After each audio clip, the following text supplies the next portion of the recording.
I take this opportunity for granted for Most High saw fit to wake us up this morning. Everybody didn't wake up this morning. So once we have the opportunity also to come in this place of worship, we ask that His presence be here with us.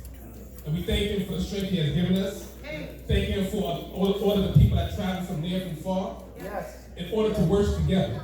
So we're living in a time where the Most High is showing us to our face that He wants us to come together. The only thing that's stopping us from being with each other is each other. So the Most High is not stopping. There's no hindrance. There's nothing. He's putting nothing in our way. We've come to the point that we become our own stumbling block. So now we have to remove ourselves from being in the way and make the Most High come in and show us what He wants us to do. So He's the one that provides us everything. So as it was mentioned just now, of course, the sun is down, so we're not I'm not going to use any rabbinical minutes.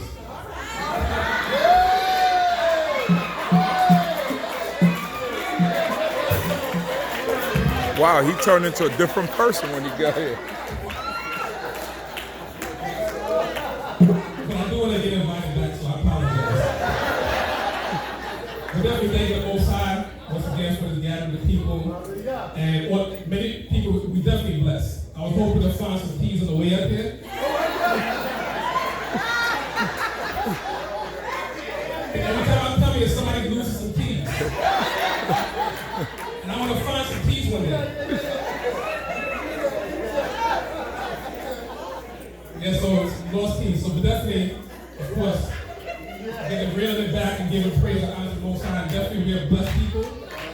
Anything we ask for, we'll get it from the Most High. And when it's in a portion, the servant prayed to the Most High, on behalf of the servant Abraham, who's our father. And answered the prayer of the servant because of our father Abraham. So as we just said, we have to look for the rock from which we're hewn, the hole of the pit from which we're dug. So we have to live in the merits of Abraham and Sarah. And we also read it today that even when things were given to Abraham, he didn't want to give it to them. He paid for everything that he got. He didn't let anybody say, I made you rich. He didn't make anybody say, I gave you a handout. So we can't take handouts. I know we like them, we like free stuff, but sometimes it's better to buy your own and take care of your own. And so nobody has a stain in your name. Because everybody wants to put a stain in our name. So we want to make sure that we get everything honestly. And once we pray and serve the Most High, the entire world belongs to us, because the universe belongs to Him. And He wants to give us the word. So once again, thanking the Most High, giving Him praise, giving Him honor, and showing Him respect. Hallelujah. Hallelujah.